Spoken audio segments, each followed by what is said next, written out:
Welcome to the sciBASICS YouTube channel. Here is our first video, first long video, which is depicting the first part of the meeting we had with CerTrust, the Hungarian notification body. Please excuse the poor video quality because our face cams aren't the greatest, but the conversation is very interesting and we thoroughly enjoyed it with the three experts from CerTrust, and we hope you do too. And he's the only man on the team today. So yes, so let's give him an opportunity. Okay, Martin, then the floor is yours. Welcome. Thank you very much. So my name is Marton. I recently joined CerTrust around 6 months ago. I'm CerTrust sales representative. So this is why I asked Zsuzsanna and Ildiko to join to this conversation, because they are much more expertise in the work of CerTrust.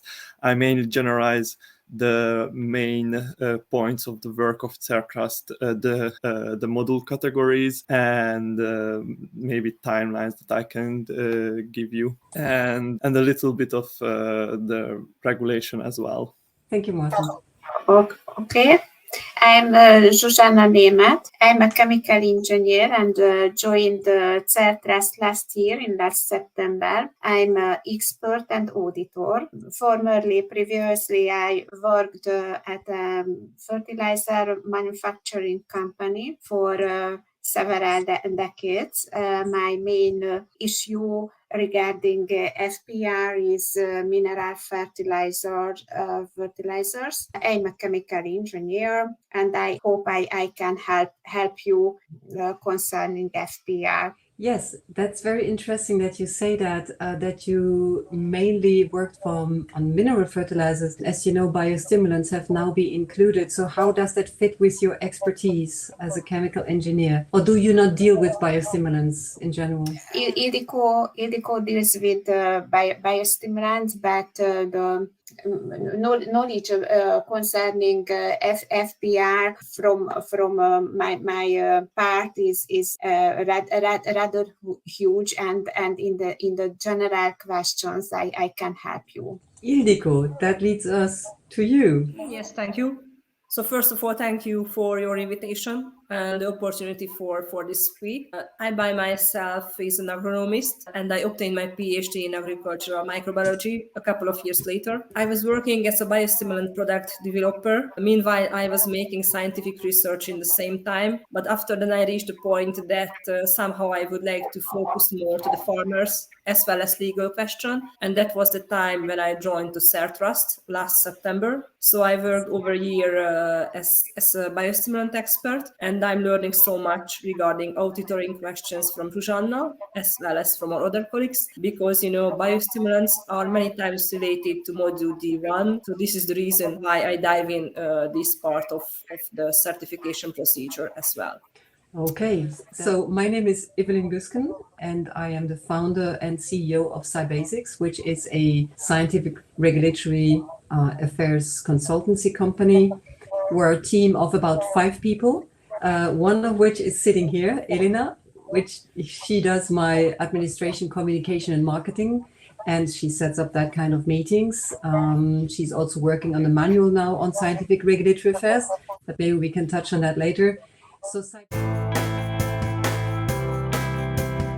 So sciBASICS actually deals with biopesticides and biostimulants. I am in business since about 20 years. By training, I'm a biologist, and I started actually my career in the scientific regulatory affairs when I worked for the ECPA, which was the European Crop Protection Association in '99. So I worked there for several years, touched on almost everything from manufacturing and supply chain up to environmental safety, ecotoxins, so on. And then a bit later, I came to work on biostimulants,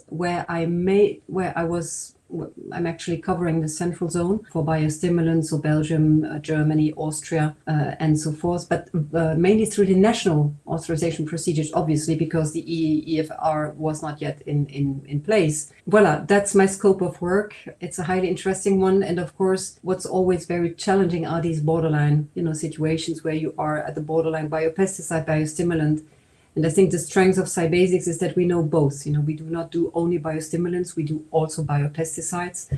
And yeah, that's us. That is actually a wonderful, sliding towards my next question, which would be, I would like to ask you to present CerTrust as an organization, what you do exactly, and how that, implements actually the European fertilizer regulation. For starters, so the full name is CerTrust Inspection and Certification. And as you may already know, this is a Hungarian-based company in Budapest. And we were the first one who acquired the European Union right to conduct this compliance assessment according for this new regulation, which came in live in 2022. Our company provides comprehensive services to both domestic and international manufacturers as a notified body. In addition to EU-type certification for fertilizer product, we also oversee product testing for high nitrogen fertilizers and conduct system certification for the product of fertilizer regulators. As an independent certifying body or notifying body, we can also assist market players who are optimizing for compliance assessment slowly based on internal production control procedures for acquiring a CE mark to their fertilizer product. These are going under different modules. Different modules applies to different product function categories and component materials. We are working 4 modules. Module A, which is the internal production control. Module B plus C, which is the EU type examination. This is one of the biggest and most famous certification. And module D1, which is the quality system audits and production control. Okay, so you are dealing, if I understand correctly, with the modules A, B, and D1, correctly? Yes. Okay. Ildiko and Zsuzsanna, do you want to add something on this? I've got a scheme, a photo about the module system FPR. If you want, I can share this. That would be very useful. Okay. Can you see? Yes, perfectly, Zsuzsanna. And here you can find the PFC and CMC category FPR. I think you know a lot about it. The product function category and component material category, PFC and CMC. And you can see when you can choose module E or module E1 or module B and C and module D1. Mm-hmm. And the chosen module depends on your product. The product PFC category and CMC category, and as you can see, and the last row in the table, the D1 module D1 shall be chosen in the case of CMC 3, CMC 5, and the CMC 12 to 15. Component material category, but if you speak about the biostimulants, in the case of biostimulants, you can choose. You may choose B and C module as well. May I just ask a question, Zsuzsanna? When you say shall be chosen, it actually means that if you have a product, for instance, which is of the component material category 3, then I'm talking now biostimulants only, then that biostimulant would fit into module D1. Is that correct? Yes. It may not be chosen actually means that if you have an AN fertilizer with a nitrogen content more than 28%, it means that it cannot fit into this category. Right. You can evaluate your product, all of your product according to module D1. But ammonium nitrate containing products with a high nitrogen content works only module A1. Okay. Based on what do you actually determine? What it is really? Is it laboratory reports? Is it material safety data sheets? I mean, based on which information would you, determine, okay, this is a CMC3. I mean, obviously if you have a nitrogen content more than 28%, you look at the laboratory report, voila, there you go, I guess, yeah. But for the other, for instance, product function categories, how do you actually, determine exactly what it is? Is it sufficient if the manufacturer, for instance, produces a certificate of analysis, or does it is the manufacturing process? You see what I mean? I would like to understand the detail on how it's really determined and how it's set. To categorize the product is the manufacturer responsibility. I think the manufacturer shall determine PFC and CMC categories, and but we can help you if you have some problem according to general description, a declaration, or about a draft label, or with the help of the description of the production process. With that, I would be curious because, as I said, I am on the other side, so I'm helping my clients to either have so far, a national, so to be able to place a product on the market. And for that, you need to produce certain documents, right? Has it already happened that you were in disagreement with, manufacturers or even consultants like me presenting your product, saying it is a PFC 5, for instance, or a CMC 3, and you said, no, I don't really agree, it's something different. Have you already had that kind of discussions? Because of course people would try to be in a category or in a module where they have the least cost, and so on. Has that happened, or is that a regular thing? It may happen in practice, and in this case we help or a customer or client to choose the PFC or sometimes CMC category, but we have got detailed information about the product. Okay.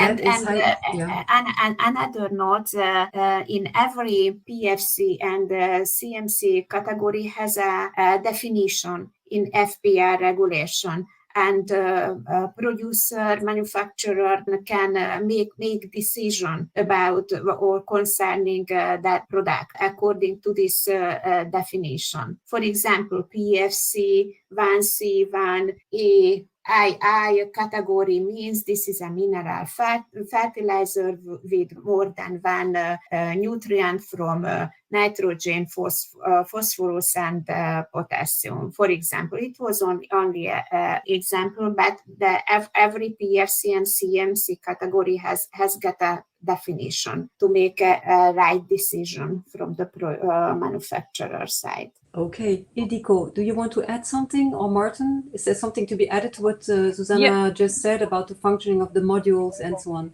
Yeah, perhaps just a couple of notes. But naturally, Zsuzsanna has absolutely right. It is always the responsibility of the manufacturer to choose the right CMC and PFC. Sometimes, it's hard for a manufacturer to choose a CMC because, CMCs are quite detailed. In the same times, they are quite strict. So first of all, perhaps that would be the first step for the manufacturer, or this is our first advice, that if you would like to apply for the procedure, it would be beneficial to read at least that part of the regulation, which details, the requirements of your chosen PFC as well as the CMC. Because I'm sure that all the manufacturer has already lab reports or tests, or naturally always the manufacturers who knows the best of the product. So this is the reason why we are always offering that. Could you check first the regulation?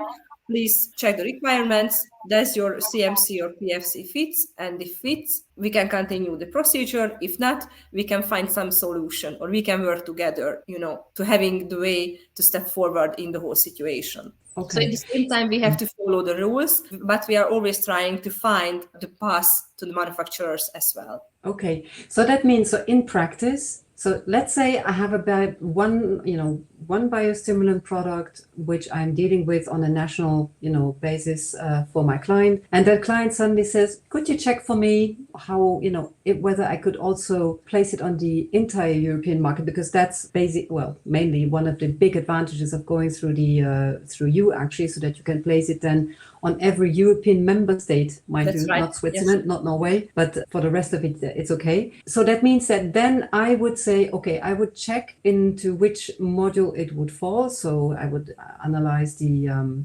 what the product is in terms of the European fertilizer regulation. Then I would get to you, and you would have a check of that. You would say, okay, looks kind of okay? Or is there not that kind of double checking that I did my job well, actually?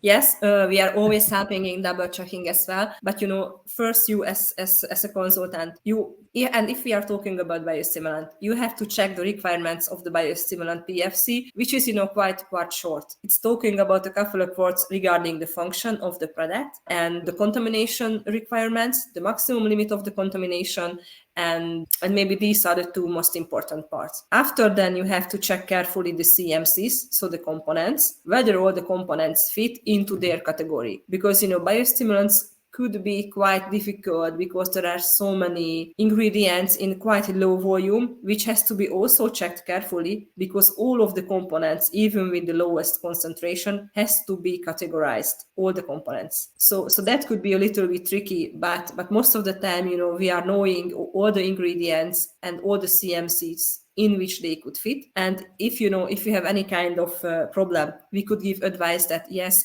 in this case, you shall check whether the component material would fit into this or into that CMC. So by ourselves, we cannot say that yes, this CMC would fit here. We can just offer that yes, perhaps you shall check this CMC or that one. And before you are the one and the manufacturer is the one who knows the best of the material, you together can make the decision that whether it could fit or not. And after then we check carefully again and we start the procedure.